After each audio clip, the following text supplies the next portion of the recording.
Hello दोस्तों, क्या हाल है। तारीख आज 3 फरवरी, दिन शुक्रवार, हिंदी तिथि त्रयोदशी। और आइए बात करते हैं आज के मुख्य समाचार में देश भर की तमाम बड़ी खबरों पर नजर डालते हैं। देखिए, बजट के बाद हमारे देश के एक्सपर्ट का यह कहना है कि भारत अगले 5 सालों में तीसरी सबसे बड़ी इकोनॉमी बन जाएगा और तेजी से ग्रोथ करेगा हमारा इंडिया। साल 2027-28 तक दुनिया की 3rd लार्जेस्ट अर्थव्यवस्था भारत बनेगा, ये कहना है अर्थशास्त्री अरविंद पनगड़िया का। वैसे हमारे देश के परिवहन राजमार्ग मंत्री नितिन गडकरी का भी ये कहना है कि साल 2024 तक अमेरिका जैसी होंगी भारत की सड़कें। उन्होंने कहा कि ये बजट हमें ग्रीन एनर्जी की ओर ले जाएगा। देश के विकास को लेकर सरकार ने बजट में ये भी घोषणा की थी कि इस साल दिसंबर 2023 तक भारत की पहली हाइड्रोजन ट्रेन भी आ जाएगी और लगभग 1250 से भी ज्यादा रेलवे स्टेशनों को आधुनिक बनाएगी मोदी सरकार। अच्छा, एक नया नियम भी निकल कर आ रहा। देखिए आप, अब फिजिकल गोल्ड को ई गोल्ड में बदलने पर नहीं लगेगा कोई भी टैक्स। सरकार की तरफ से ये बड़ा ऐलान किया गया। बजट के बाद ये नया नियम लागू हो चुका दोस्तों। अगर आपके घर में जो सोना रखा हुआ है, सोने चांदी की ज्वेलरी रखी हुई है, उसको बेचकर अगर आप ई गोल्ड में, डिजिटल गोल्ड में उसको कन्वर्ट कराओगे ना, तो 1 रुपया भी आपको टैक्स नहीं देना पड़ेगा। सरकार ने इस संबंध में नियमों में बदलाव कर दिया है। सरकार का कहना है कि फिजिकल गोल्ड के इलेक्ट्रॉनिक गोल्ड रिसिप्ट के रूपांतरण को हस्तांतरण नहीं माना जाएगा और इस तरह के ट्रांजैक्शन पर कैपिटल गेन्स टैक्स देय नहीं होगा। अच्छा भाई, देखिए हिंडनबर्ग की रिपोर्ट पर संसद में बड़ा हंगामा हुआ। दोनों सदनों की कार्यवाही को आज 3 फरवरी सुबह 11 बजे तक के लिए स्थगित किया गया। दरअसल मसला बन रहा अडानी ग्रुप को लेकर। जब से अडानी ग्रुप की हिंडनबर्ग की रिपोर्ट सामने आई, उसके बाद अडानी ग्रुप के शेयर, स्टॉक वगैरह में भारी गिरावट आई है। और कल तो भारतीय रिजर्व बैंक आरबीआई ने भी देश के सभी बैंकों से पूछा था कि आपने अडानी ग्रुप को कितना कर्ज दिया हुआ, यानी कि बैंकों से अडानी ग्रुप ने कितना लोन दिया हुआ, इसकी रिपोर्ट दे बैंक। क्योंकि दोस्तों इस बात की शंका है कि कहीं अडानी ग्रुप भी अंदर से खोखला तो नहीं। इस बात को लेकर संसद में कल भी हंगामा हुआ और विपक्ष ने सरकार पर निशाना साधते हुए कहा कि संसद या सुप्रीम कोर्ट इस पूरे मामले की जांच करें। अडानी ग्रुप पर हिंडनबर्ग की रिपोर्ट के बाद ये पूरा मामला तुल पकड़ता जा रहा है। और देखिए, भारतीय रिजर्व बैंक आरबीआई ने बैंकों को जो निर्देश दिया ना कि कितना लोन ले रखा अडानी ग्रुप ने, बताइएगा। तो एसबीआई ने कहा कि 21,000 करोड़ रुपए का लोन दे रखा है अडानी ग्रुप को, सिर्फ भारतीय स्टेट बैंक एसबीआई ने। बैंक के चेयरमैन की तरफ से यह बयान देखने को मिला। अभी और दूसरे बैंकों से अडानी ग्रुप ने कितना लोन लिया हुआ है, इसकी रिपोर्ट भी आएगी 1-2 दिन में, तो मैं आपको बता दूंगा। और वहीं अडानी ग्रुप पर अब तो एनएसई यानी कि नेशनल स्टॉक एक्सचेंज ने भी निगरानी बढ़ा दी है और अडानी की 3 कंपनियों को सर्विलांस में डाल दिया। और हिमाचल प्रदेश में काफी समय से अडानी ग्रुप के कुछ सीमेंट फैक्ट्रियां चालू नहीं हो पा रही हैं। इसको लेकर देखिए कांग्रेस सरकार सख्त है। अंबुजा एसीसी सीमेंट फैक्ट्रियां पौने 2 महीने से बंद है और हिमाचल प्रदेश के मुख्यमंत्री सुक्खू नाराज होते हुए बोले कि कंपनी सहयोग नहीं कर रही है, अंतिम फैसला लेंगे। और क्योंकि दोस्तों इन कंपनियों में काम करने वाले कर्मचारी पिछले 2 महीने से बेरोजगार हैं और इसीलिए वे इस बात को लेकर विरोध भी कर रहे हैं। वैसे कल ही अडानी ग्रुप ने एक फैसला ये भी लिया था कि 20,000 करोड़ का एफपीओ जो हाल ही में जारी किया था, उसको वापस कैंसिल कर दिया है और निवेशकों को अपना पैसा वापस लौटाएंगे गौतम अडानी। हालांकि स्टॉक्स वगैरह में भारी गिरावट देखी गई। कल से आज के बीच में भी 15% तक स्टॉक्स गिरे अडानी ग्रुप के। और इस मामले को लेकर राजस्थान के मुख्यमंत्री अशोक गहलोत बोले कि अडानी के शेयर डाउन होने से तहलका मचा है। उन्होंने कहा कि कर्मचारियों को शेयर बाजार की दया पर नहीं छोड़ सकते और इसीलिए ओल्ड पेंशन स्कीम लाई जाए। तो ये कुछ मार्केट में माहौल और मसला चल रहा है। बहरहाल देखिए आप अगली बड़ी खबर, पाकिस्तान में महंगाई पर एक बड़ी खबर आ रही है कि 47 साल बाद अभी पाकिस्तान में महंगाई सबसे ज्यादा है। पिछले जनवरी महीने में पाकिस्तान में इन्फ्लेशन रेट 27.6% रहा और 9 फरवरी के बाद ये और बढ़ेगा। पिछले 1 साल में पाकिस्तान में दुगनी हुई महंगाई और अभी हालात ये चल रहे हैं कि पाकिस्तान में कई लोग भूखे सो रहे हैं, खाने के तक भी लाले पड़ रहे हैं। वैसे अंतरराष्ट्रीय न्यूज की बात हो ही रही है दोस्तों, तो एक और बड़ी खबर देखिए आप, ब्रिटेन में पिछले 10 सालों का सबसे बड़ा प्रदर्शन देखने को मिला। भारतीय मूल के ब्रिटेन के प्रधानमंत्री ऋषि सुनक सरकार के खिलाफ 5 लाख से ज्यादा लोग सड़कों पर उतर आए। इनकी वेतन बढ़ाने की मांग है। कुछ तस्वीरें आप देख सकते हैं। लंदन की सड़कों पर विरोध कर रहे हैं प्रदर्शनकारी। चलिए अगला अपडेट आ रहा है दोस्तों, नेपाल से लाई जा रही शालिग्राम शिलाएं भारत में उत्तर प्रदेश अयोध्या में पहुंच चुकी हैं। 6 करोड़ साल पुरानी ये बड़ी बड़ी शिलाएं चट्टान हैं। इनका अयोध्या में पूजन किया गया। नेपाल से तकरीबन 373 किलोमीटर का 7 दिन का सफर तय किया इन्होंने। और इन बड़ी शिलाओं से भगवान श्री राम और माता सीता की मूर्ति बनाई जाएगी अयोध्या में, है ना। और मैं देखिए अगली बड़ी खबर, यूनिफॉर्म सिविल कोड लागू करने पर फैसला नहीं। कानून मंत्री ने राज्यसभा में कहा कि इस पर उठे सवालों की जांच अभी पूरी नहीं हुई है। अच्छा, बॉलीवुड से खबर आ रही है कि दंगल के रिकॉर्ड को तोड़ने से चंद दूरी पर है पठान फिल्म और ये फिल्म अब तक की सबसे बड़ी बॉलीवुड फिल्म बनने के कगार पर भी है। पठान फिल्म की अब तक की कमाई की बात करें तो वर्ल्ड वाइड आंकड़ा 670 करोड़ रुपए के लगभग पहुंच चुका है। अच्छा, बड़ी खबर है, हरियाणा के पानीपत में तीसरा टोल प्लाजा हुआ शुरू। हरियाणा उत्तर प्रदेश बॉर्डर पर लगाया गया है इसको। 70 से 660 रुपए तक अलग अलग व्हीकल्स के लिए टोल टैक्स लगेगा। उत्तर प्रदेश से उत्तराखंड आने जाने वालों की जेब पर खर्च बढ़ेगा। अच्छा भाई, धार्मिक न्यूज पर एक बड़ी खबर आ रही है दोस्तों, देखिए आप, साध्वी प्रज्ञा बोली बागेश्वर वाले बाबा की शक्तियां सबको नहीं मिलती हैं। धर्म पर आक्रमण किया तो ऐसा जवाब देंगे कि न जमीन मिलेगी न आसमान। दरअसल बागेश्वर धाम के पीठाधीश्वर पंडित धीरेन्द्र कृष्ण शास्त्री की कंट्रोवर्सी अभी भी रुकने का नाम नहीं ले रही है। बागेश्वर धाम के चमत्कारों के चैलेंज से शुरू हुआ ये मामला काफी समय से चर्चा में है। और अब देखिए आप, माघ मेला पहुंचे आचार्य धीरेन्द्र शास्त्री ने संतों से मुलाकात भी की, संगम में स्नान किया और भारत भारत को हिंदू राष्ट्र बनाने की मांग भी उठाई है। अभी आचार्य धीरेन्द्र कृष्ण शास्त्री उत्तर प्रदेश माघ मेले में पहुंच चुके हैं, वहां संतों से मुलाकात कर रहे हैं। बड़ी खबर देखिए दोस्तों, आम आदमी पार्टी ने शराब घोटाले का पैसा गोवा चुनाव में लगाया। ईडी की चार्जशीट में इस तरह का दावा किया गया। हालांकि दिल्ली के मुख्यमंत्री केजरीवाल बोले कि ये आरोप पूरी तरह से काल्पनिक है। अच्छा, अगर आप भी अपने बच्चों को रोने के बाद फोन पकड़ा देते हैं तो देखिए आप, वैज्ञानिकों की एक नई रिसर्च निकल कर आ रही है कि बच्चों में स्क्रीन टाइम बढ़ रहा है और बच्चों को शांत कराने के लिए मोबाइल फोन देना बड़ा नुकसानदेह है। इससे बच्चों की कम उम्र में एकाग्रता घटती है। कई बार अक्सर देखते हैं ना हम, घर में जब बच्चे रोते हैं, पेरेंट्स कुछ काम कर रहे होते हैं तो मम्मी सीधा उनको मोबाइल या टेबलेट पकड़ा देती है और बच्चे उस वक्त तो शांत हो जाते हैं, लेकिन भविष्य में इसके गंभीर परिणाम सामने आ सकते हैं। हालिया दोस्तों एक सोशल साइकोलॉजिकल वैज्ञानिक रिसर्च में ये खुलासा सामने आया है कि जो बच्चे अक्सर ज्यादातर मोबाइल फोन देखते हैं, स्क्रीन के कांटेक्ट में रहते हैं ना, उन बच्चों के अंदर घुलने मिलने में दिक्कत होती है। वो बच्चे बड़े होने के बाद भी अक्सर किसी के साथ सोशलाइज नहीं हो पाते हैं और इसके चलते भावी जीवन में उनमें एंजाइटी, डिप्रेशन, इस तरह की समस्याएं भी देखी जाती हैं, क्योंकि वो फिर अकेलापन का शिकार होते हैं। वो लोगों से घुल मिल नहीं पाते, बातचीत नहीं कर पाते और इसलिए बच्चों को कम ही मोबाइल फोन दे तो बेहतर है। बार दिन में ज्यादा समय मोबाइल बच्चों को ना दे, है ना। अच्छा भाई देखिए बड़ी खबर, 10 फरवरी को आएगा राजस्थान का बजट। विधानसभा में मंत्री कल्ला ने कहा महिलाओं को मुफ्त स्मार्टफोन की योजना बंद नहीं की है, अंडर प्रोसेस है। वहीं साल 2025 तक ग्रीन स्टेट बनेगा हिमाचल प्रदेश। हिमाचल के मुख्यमंत्री सुक्खू ने विधायकों से मांगा सहयोग, पर्यटन राजधानी के रूप में विकसित होगा कांगड़ा। वैसे हिमाचल सरकार ने एक और बड़ा फैसला लिया, कोरोना काल के दौरान जो लोगों पर केस दर्ज हुए उनको वापस लिए जाएंगे। कोरोना काल के दौरान जो नियम तोड़ने के चलते लोगों पर केस हुए ना, उन सभी केस को वापस रद्द किया जाएगा। अच्छा मैं देखिए, मध्य प्रदेश के 12 जिलों में मच्छरों से दिव्यांगता का खतरा है। जी हाँ, सुनने में आपको अजीब लग रहा होगा लेकिन ये सच है। मध्य प्रदेश बुंदेलखंड में सबसे ज्यादा इस तरह का रिस्क है। 10 फरवरी को लोगों को दवाइयां भी खिलाई जाएगी स्वास्थ्य विभाग की तरफ से, क्योंकि आजकल मच्छरों से एक नई तरह की बीमारी फैल रही है जिसका नाम है लिम्फेटिक फाइलेरियासिस, और इस बीमारी की वजह से अपंगता हो सकती है, दिव्यांगता हो सकती है। देखिए बड़ी चौंकाने वाली रिसर्च सामने आई है। और मध्य प्रदेश के ये 12 जिले कौन कौन से जिनमें इस बीमारी का खतरा, जिनकी डिटेल्स भी आप देख सकते हैं स्क्रीन पर। वहीं बजट पर हरियाणा सरकार का भी कहना है कि अब अपना बजट पेश करेगी हरियाणा गवर्नमेंट जल्द ही। कैबिनेट मीटिंग में लगी मुहूर्त, 2 चरणों में होगा सत्र, पहला 20 फरवरी से शुरू होगा। वैसे हरियाणा में पेपर लीक को लेकर भी सरकार ने एक बड़ा फैसला लिया। अब पेपर लीक नहीं होगा, क्योंकि स्कूल परीक्षा में हर पेज पर QR कोड होगा और जैसे ही फोटो खींचा जाएगा, फोटो खींचते ही पेपर आउट की जानकारी भी मिल जाएगी। ये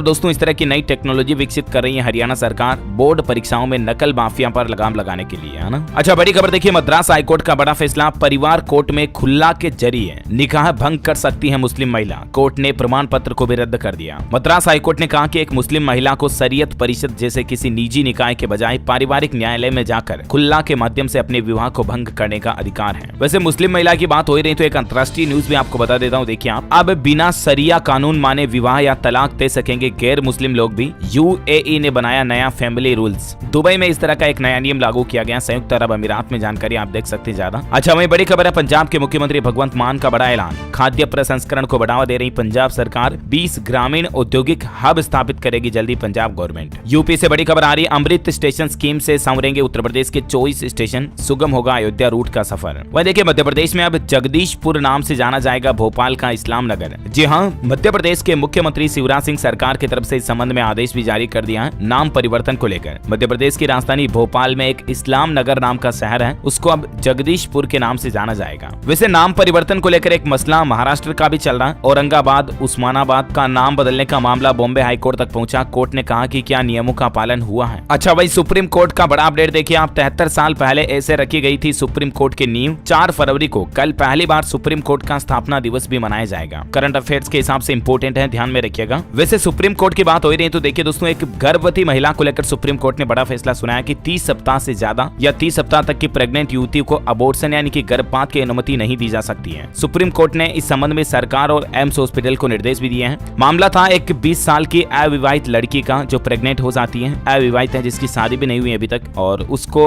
अबॉर्शन गर्भपात कराने के लिए मामला सुप्रीम कोर्ट तक पहुंच जाता, लेकिन सुप्रीम कोर्ट इजाजत नहीं देता। अब एम्स हॉस्पिटल में उसकी डिलीवरी होगी और सुप्रीम कोर्ट ने यह आदेश दिया कि बच्चे को कोई भी इच्छुक पेरेंट्स गोद ले सकेंगे। वैसे सुप्रीम कोर्ट की बात हो रही तो देखिए, यूनिटेक के 10 प्रोजेक्ट पर भी सुप्रीम कोर्ट ने एक अहम निर्देश दिया और हजारों घर खरीदारों को इससे बड़ी खुशखबरी मिलने जा रही है। दरअसल पूरा मामला यह कि सुप्रीम कोर्ट ने रियल एस्टेट कंपनी यूनिटेक के सरकार द्वारा नियुक्त बोर्ड को पूरे नोएडा में फैले लगभग 10 परियोजनाओं के लिए अपने संशोधित लेआउट और बिल्डिंग प्लान जमा करने की अनुमति दे दी है और इससे काफी कुछ घर खरीदारों को फायदा मिलेगा। ज्यादा जानकारी आप देख सकते हैं। अच्छा भाई, कुछ हाईकोर्ट के फैसले भी देखिए दोस्तों। छत्तीसगढ़ हाईकोर्ट का कहना है कि 55 साल से ज्यादा उम्र के कर्मचारियों का नक्सल प्रभावित जिले में अब स्थानांतरण यानी कि ट्रांसफर ट्रांसफर नहीं हो सकेगा। वहीं केरला हाईकोर्ट ने एक बड़ा फैसला सुनाया और राज्य सरकार को आदेश दिया कि जिनका पीएफआई से संबंध नहीं है उनकी संपत्तियों पर कुर्की हटा करके उनको रिहा करें। अच्छा, मैं देखिए उत्तर प्रदेश को मिलेगी विकास की गति। बजट की तारीफ करते हुए मुख्यमंत्री योगी बोले, कहा ये किसानों, नौजवानों और गरीबों का बजट है। वैसे आपको बता दूं, मोदी सरकार की तरफ से एक और बड़ा फैसला लिया गया। पीएम कुसुम योजना जो है उसकी मियाद को सरकार ने मार्च 2026 तक बढ़ा दिया। केंद्र सरकार ने साल 2019 में देश के किसानों के लिए इस योजना को लॉन्च किया था, लेकिन अब इस योजना को सरकार ने मार्च 2026 तक बढ़ा दिया। प्रधानमंत्री किसान ऊर्जा सुरक्षा एवं उत्थान महाअभियान पीएम कुसुम योजना का उद्देश्य यह है दोस्तों, हमारे देश के ज्यादातर किसान भाई लोगों को सोलर कैपेसिटी से जोड़ना है और इस योजना के तहत रिन्यूएबल एनर्जी यानी कि सोलर सिस्टम वगैरह इंस्टॉलेशन में सरकार किसान भाई लोगों को सब्सिडी वगैरह भी देती है ना। अच्छा, वहीं कर्नाटक हाईकोर्ट का एक बड़ा फैसला, आरोपी की मौत होने पर उत्तराधिकारी से वसूला जा सकता है जुर्माना। यानी अगर किसी आरोपी पर किसी तरह का जुर्माना बाकी है और अगर बीच में उसकी मौत हो जाती है तो फिर उसके जुर्माने को उसके उत्तराधिकारी से वसूला जाएगा, यानी कि उसके जो होने वाले वारिस होंगे उनसे वसूला जाएगा, क्योंकि उसकी संपत्ति जो उनके परिवार के किसी भी सदस्य के द्वारा रखी जाएगी उनसे वो जुर्माना वसूला जाएगा। ये कहना है मतलब कर्नाटक हाईकोर्ट का है ना। अच्छा, वहीं अंतर्राष्ट्रीय न्यूज से एक और बड़ी खबर आ रही है दोस्तों, $5 के करेंसी के नोट से हटेगी महारानी एलिजाबेथ की तस्वीर। रिजर्व बैंक ऑफ ऑस्ट्रेलिया की तरफ से ये बड़ा फैसला लिया गया, यानी कि ऑस्ट्रेलिया के बैंक नोट से अब क्वीन एलिजाबेथ की तस्वीर हटेगी। जिस तरह से हमारे देश में नोटों पर गांधी जी की तस्वीर होती है ना, उस तरह से वहाँ के नोटों पर एलिजाबेथ की तस्वीर होती है, लेकिन $5 के नोटों से ये तस्वीर हटाई जाएगी। ये 100 साल पुरानी परंपरा टूटने जा रही है। ऑस्ट्रेलिया में ब्रिटेन के किंग चार्ल्स की बजाय अपने नेता को जगह देंगे। वैसे अभी तो दोस्तों अपन भारत से जुड़ी कुछ और बड़ी महत्वपूर्ण और काम की खबरें देखेंगे, लेकिन फिलहाल आज के मौसम समाचार पर नजर डाल लेते हैं। देखिए, काफी दिनों बाद हिमाचल प्रदेश में मनाली लेह हाईवे खुल चुका है। बर्फबारी से बंद सड़क पर ट्रैफिक वापस शुरू हुआ। हालांकि अभी भी सिर्फ स्थानीय लोगों को आने जाने की परमिशन है, सैलानियों यानी पर्यटकों पर बैन लगा हुआ है। राजस्थान में 15 फरवरी तक रहेगा सर्दी का असर। अगले 2 से 4 दिनों में थोड़ी गर्मी बढ़ेगी और फिर वापस ठंड का माहौल देखने को मिलेगा। अच्छा, वहीं मध्य प्रदेश में भी देखिए 46 जिलों में पारा 10 डिग्री से भी नीचे पहुंचा। पचमढ़ी में सबसे ज्यादा ठंडा इलाका रहा। भोपाल में भी गलन महसूस हो रही है। उत्तराखंड के 4 जिलों में आज भी हिमस्खलन की बड़ी चेतावनी जारी की है। मौसम वैज्ञानिकों की तरफ से अगले 24 घंटे के लिए यह अलर्ट जारी किया है। संपूर्ण भारत का आज 3 फरवरी का मौसम पूर्वानुमान कहता है, अगले 24 घंटों के दौरान गिलगित बाल्टिस्तान, मुजफ्फराबाद, लद्दाख, जम्मू कश्मीर और हिमाचल प्रदेश के कुछ हिस्सों में हल्की मध्यम बारिश और बर्फबारी की भी संभावना है। उत्तराखंड के भी 1-2 स्थानों पर हल्की बारिश हो सकती है। बाकी तमिलनाडु, केरल वगैरह में भी बारिश की संभावना है। चलिए दोस्तों, मौसम के बाद अब अपन सराफा बाजार पर नजर डाल लेते हैं। तो देखिए, आप बजट के बाद सोना ऑल टाइम हाई पर पहुंच चुका है। 700 रुपए की और तेजी आई और आज 58,689 रुपए प्रति 10 ग्राम तक सोने का रेट चल रहा है। और चांदी तो 71,000 के भी पार पहुंच चुकी है। 71,250 रुपए प्रति किलो चांदी का रेट चल रहा है। मतलब ये बजट के बाद भी सोने चांदी में जबरदस्त उछाल देखा गया। वहीं कोरोना बुलेटिन की बात करें दोस्तों, तो देश दुनिया में कोरोना का खतरा अभी भी बरकरार है। अमेरिका में कोविड इमरजेंसी को हालांकि खत्म करने का विरोध किया जा रहा है और चीन में भी अब धीरे धीरे संक्रमण का असर कम हो रहा है। वैसे कोरोना के आंकड़ों में भारत की बात करें तो पिछले 24 घंटों के दौरान महज 128 नए मामले सामने आए और सक्रिय मामलों की संख्या अभी 1763 चल रही है भारत में। कोरोना के एक्टिव केस है ना। चलिए दोस्तों, कुछ एजुकेशनल खबरें देख लेते हैं फटाफट से। देखिए, पंजाब सरकार एजुकेशन क्वालिटी को बेहतर बनाने के लिए पंजाब राज्य के 36 प्रिंसिपल को 4 फरवरी को सिंगापुर भेजेगी पंजाब सरकार। पंजाब के मुख्यमंत्री भगवंत मान बोले कि आम आदमी पार्टी की एक और गारंटी पूरी होने जा रही। प्रोफेशनल टीचिंग सेमिनार को अटेंड करेंगे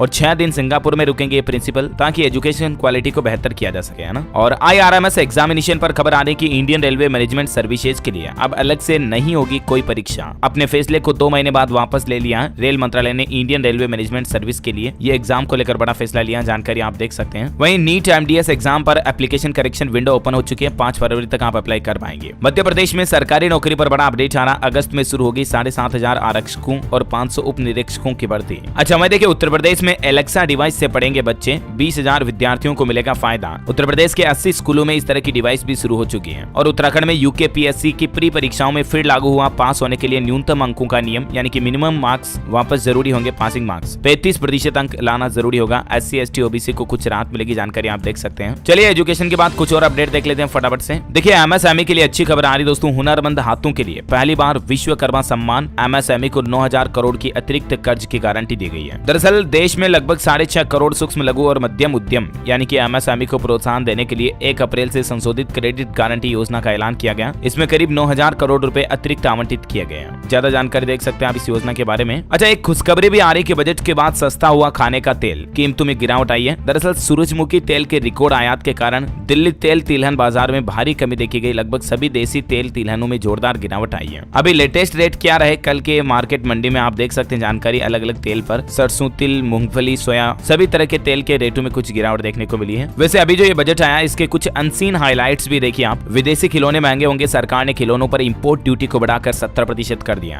वहीं पीएफ निकालने पर अब लगेगा कम टैक्स, महिला सम्मान स्कीम में 7.5% ब्याज मिलेगा, सीनियर सिटीजन भी पा सकेंगे ज्यादा रिटर्न और केवाईसी की प्रोसेस को भी आसान बनाएगी सरकार। अच्छा, इसके साथ ही अब विदेशी बाजारों में निवेश करना महंगा होगा। सरकार ने स्टॉक और म्यूचुअल फंड खरीदने पर टीसीएस को 5% से बढ़ाकर 20% कर दिया। वहीं यूनियन बजट में अब उत्तराखंड का भी हर शहर यूआईडी ऐप से बनेगा स्मार्ट, न्यूनतम ब्याज दरों पर मिल सकेगा लोन। उत्तर प्रदेश प्रयागराज और लखनऊ एयरपोर्ट का होगा विकास, पालिया में बनेगा एक और नया एयरपोर्ट, प्रदेश में अभी 9 एयरपोर्ट हैं। तो ये बजट के कुछ अनसीन हाइलाइट्स रहे। अगला अपडेट आ रहा दोस्तों, देखिए भारत के लिए बड़े गौरव की बात है, आकाश मिसाइल सिस्टम की अगुवाई कर देश का मान बढ़ाया, परीक्षा में 7 बार फेल होने पर भी नहीं मानी हार, देश में 4थी रैंक आई। लड़कियों के लिए बड़े मोटिवेशन वाली खबर है, राजस्थान के खाटू श्याम गाँव में जन्मी ये एक लड़की की दास्तां, इनका नाम है चेतना शर्मा, ये लेफ्टिनेंट है, बेटियों के लिए मिसाल है। ये अभी गणतंत्र दिवस के मौके पर कर्तव्य पथ पर इन्होंने सलामी दी और तब से देश भर में इनका नाम हो गया। वहीं देखिए मध्य प्रदेश के शहर जबलपुर में एक नया नियम लागू कर दिया, यहाँ पर तंदूरी रोटी नहीं सेक पाएंगे। होटल और रेस्टोरेंट मालिकों को सरकार ने, प्रशासन ने आदेश जारी किया कि आप एलपीजी गैस का इस्तेमाल करें रोटी बनाने के लिए, क्योंकि तंदूरी रोटी बनाने से धुआं फैलता है जिससे पर्यावरण प्रदूषण हो रहा है। अच्छा, वहीं उत्तर प्रदेश वाराणसी में देखिए शादी और प्री वेडिंग शूट के लिए नया डेस्टिनेशन बनेगा टेंट सिटी, प्रबंधन की ओर से दिया जाएगा खास पैकेज। पंजाब माहौली में लाउड स्पीकर नहीं चलेंगे, 31 मार्च तक बने रहेंगे ये आदेश, पब्लिक मीटिंग्स पर भी रहेगी रोक। पंजाब के मोहाली की जिला मजिस्ट्रेट असिका जैन की तरफ से जिले में धारा 144 लागू कर दी गई 31 मार्च 2023 तक, और तब तक लाउड स्पीकर पर भी पूरी तरह से पाबंदी लगा दी है। बड़ी खबर है, दिल्ली के मध्य प्रदेश भवन में रुक सकेंगे एमपी के मरीज, सिविल सर्विस एग्जाम देने वाले छात्र भी ठहर सकेंगे। मध्य प्रदेश के मुख्यमंत्री शिवराज सिंह सरकार की तरफ से इसका उद्घाटन भी किया गया। अच्छा, मैं देखिए दोस्तों इस बार के गणतंत्र दिवस की झांकियों में उत्तराखंड राज्य की झांकी